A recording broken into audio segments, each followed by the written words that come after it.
안녕하세요. 일과 수련을 병행하며 정신 밝히는 연정원 조식법을 수련해온 제가 수련하긴 낭만입니다. 이번 영상은 2021년 7월 진행된 봉우탄 호흡학교 제4회차라 수련대 후기 하편입니다. 상편에선 오포 확인의 수련 관련 질문 3가지인 얼굴 가려움증 문제, 상체가 굽어지는 문제, 입정 시 현상 문제에 대한 답변 내용을 정리해 봤습니다.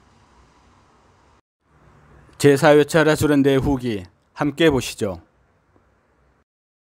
6시경 상신 봉우탄 호흡학교 도착해 사무실로 들어가니 김 실장과 여성 한 분이 계셨다. 반갑게 인사를 나누고 김 실장이 여성분은 낭만수련기 구독자분이라고 소개해 주었다. 정말 깜짝 놀랐다. 이 어려운 시기에 여기까지 찾아오신 것도 놀라운데 그것도 여성 구독자분이. 낭만수련기 구독자분들 중 여성 비율은 7%로 소수인데 여기서 한 분이 직접 찾아오셨다니. 분명 구독자 한 분의 전화 문의가 와서 코로나 이후에 오시라고 안내했다는 얘기를 들어서 이번 철화수련대회엔 낭만수련기 구독자는 없을 줄 알았는데 이렇게 직접 오실 줄이야. 전일숙 확인. 경기 이천 고주 공립특수학교 교장선생님. 공감능력, 사명감, 자애심, 실천력이 대단한 분이었다. 어려서부터 이쪽 공부에 관심이 있었다. 뜨거운 열기가 몸에서 일어나 몸의 균형이 좋아졌다. 공기가 계속 들어오는 경험을 했단다. 말씀을 들어보니 오랜 시간 정신수련법을 찾아 구도의 길을 걸었다. 거친 곳만 해도 여러 군데였다. 많은 곳을 다녔는데 봉우탄 호흡학교까지 오게 된 이유는 낭만수련기 보면서 본인이 경험한 내용과 중첩되는 부분이 있어서 알아보고 싶어 참여하게 되었단다. 후반야 수련을 일찍 마치고 새벽 5시 40분경 전 학인과 잠깐 대화를 했다. 자동법과 피동법, 우도방과 자도방 얘기였다. 우리 민족 전래의 수련법인 선교의 특징은 좌도든 우도든 공부의 주체는 내 자신이라는 점이다.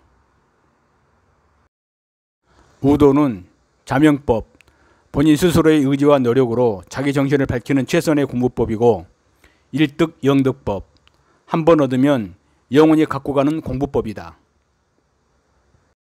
그래서 선생님께서는 같은 공부라면 우도 공부를 하라고 권해주셨다. 우도 공부에서 이룬 만큼 그대로 다음 생에 가져가 계속 정신진화의 길, 자유인의 길로 나아갈 수 있기 때문이다. 좌도는 역시 자신의 의지와 노력으로 주문을 통해 자신이 원하는 능력을 가진 신을 불러내고 그 신과 공정한 계약을 통해 서로의 목적을 이루는 방식이다. 이 계약서 작성하는 것을 결사라 들었다. 좌도의 단점은 그렇게 얻은 능력은 당대로 끝나고 다음 생에선 처음부터 다시 출발해야 한다. 자력으로 얻은 게 아니고 신의 힘을 빌린 것이기 때문이다.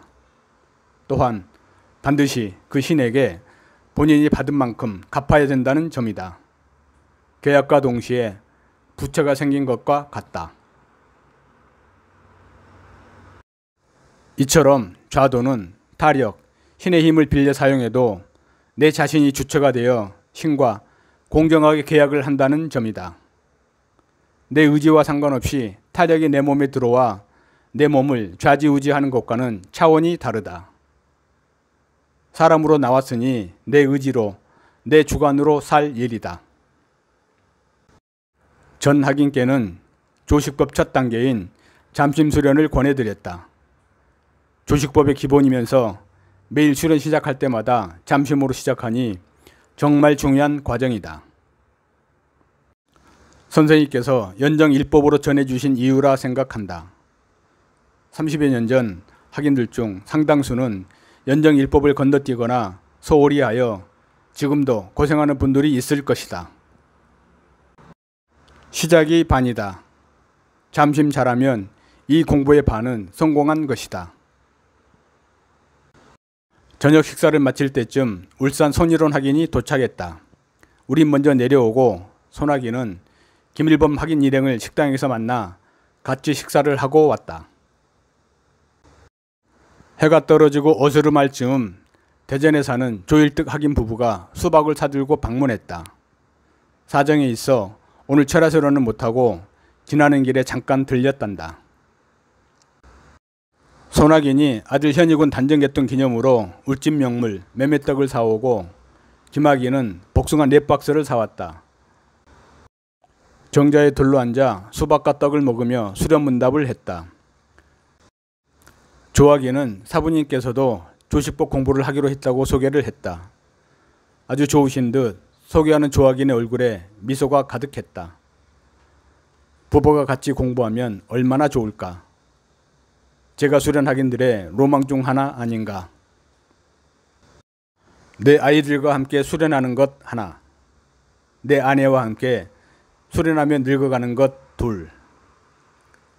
조학인 얼굴에 한방미소가 만개한 이유가 있었다.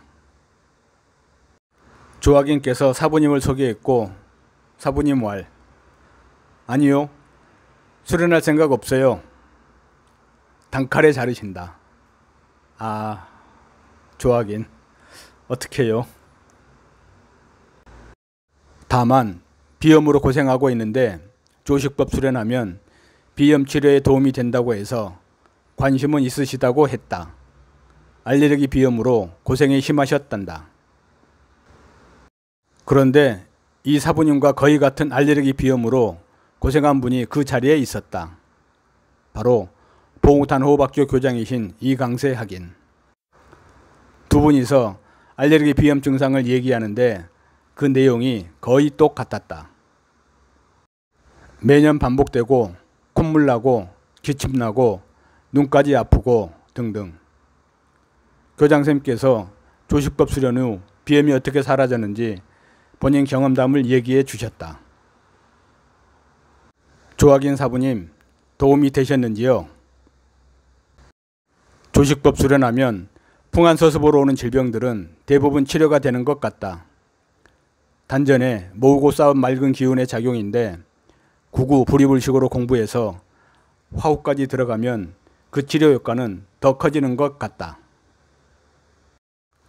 더불어 정신도 더 맑아지고 밝아지고 흔들림이 없게 되어 스트레스를 덜 받거나 거의 안 받는 체질로 바뀌게 되니 과한 스트레스로 심신이 지치고 괴로운 현대사회에서 심신 건강과 정신 밝히는데 이보다 더 좋은 수련법이 있을까 싶다.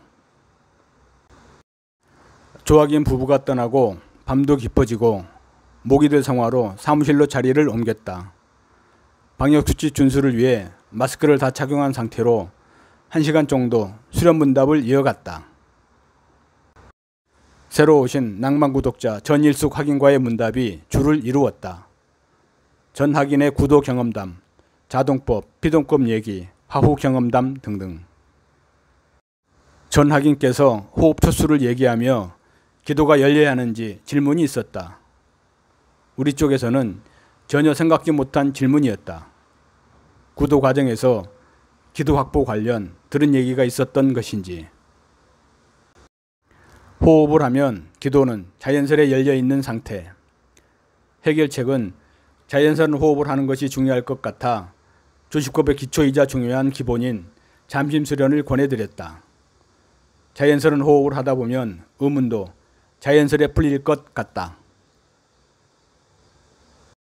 문답을 마치고 가볍게 몸을 풀고 1시간여 휴식 시간을 가졌다. 밤 10시 좀 넘어 운동장에 나가 앞산을 바라보니 큰 보름달이 떠 있었다. 달이 크다 보니 매우 가까워 보였다. 보름달 주변에 아주 큰 달무리까지 둥글게 떠 있었다. 너무 커서 처음엔 달무리가 있는지 알 수가 없었는데 사진에 담다 보니 큰 달무리를 볼 수 있었다. 자연은 뭘 해도 스케일이 컸다.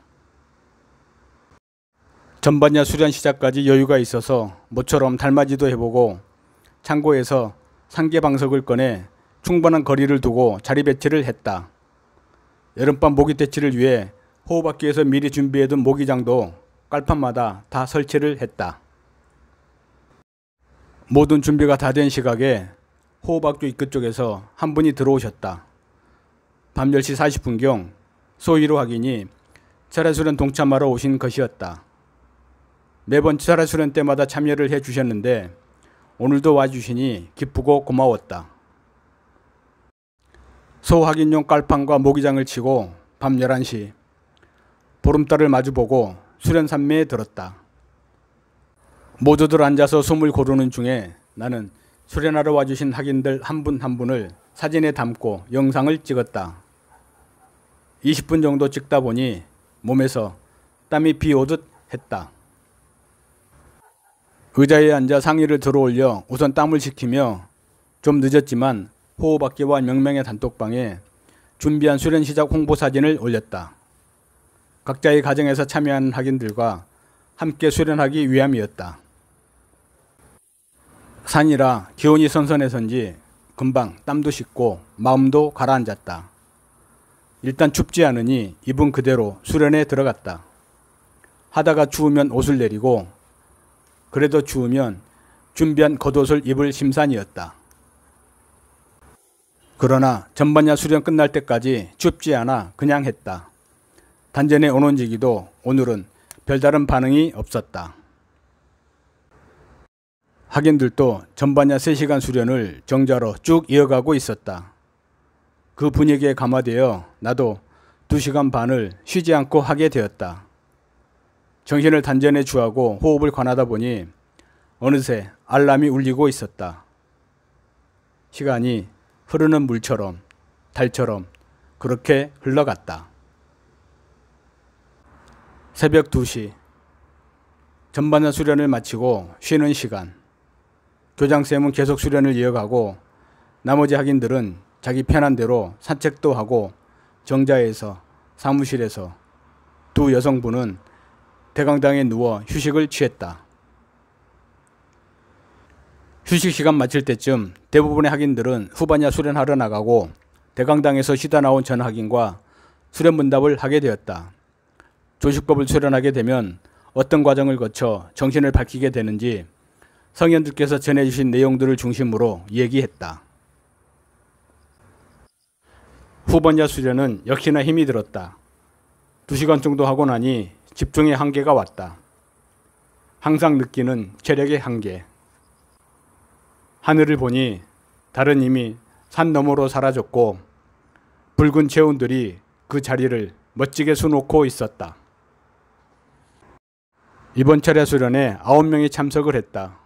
그런데 처음으로 수련자 전원이 후반야까지 자리를 지켜주었다. 철야 수련 대회 때마다 꼭 참석을 하셨던 대전지부 소위로 학인은 전반야 수련 마치면 귀가를 했었는데 오늘은 끝까지 남아 후반야까지 자리를 지켜주셨다. 새로 오신 호린이 전일숙 학인도 끝까지 자리를 지켜주셨다. 전 학인께서는 못 모르고 철야 수련을 해서 비몽사몽 중이라는 후기를 남겨주셨는데 아무나 할 수 없는 철야를 쉽게 하시는 것 같았다. 공부에 대한 간절함, 절실함과 정성이 대단한 분이었다. 몸은 약해도 본인의 근기가 단단하니 정법과 인연을 맺고 부류 정진에 가신다면 좋은 성과를 내실 것이다. 이번 철야 수련제를 통해 반복 수련하며 경험이 쌓이면 누구나 다 철야를 할 수 있고 도전하면 된다는 것을 보여준 것이 우리의 소중한 경험이고 자산이 될 것이다. 비록 코로나19로 인해 철야 수련 모임의 제약은 받지만 위기 속에서 지혜를 모아 현명하게 대처해 나가 봉호 선생님께서 전해주신 조식 호흡법을 널리 전파할 수 있게 찾아온 기회를 잘 살려야 함도 우리 호흡학교 학인들의 몫이다. 위기와 기회가 동시에 왔다. 학인은 수련으로 기회를 살린다. 이상 제4회 철야 수련 후기 마칩니다. 건강하시고 행복하세요.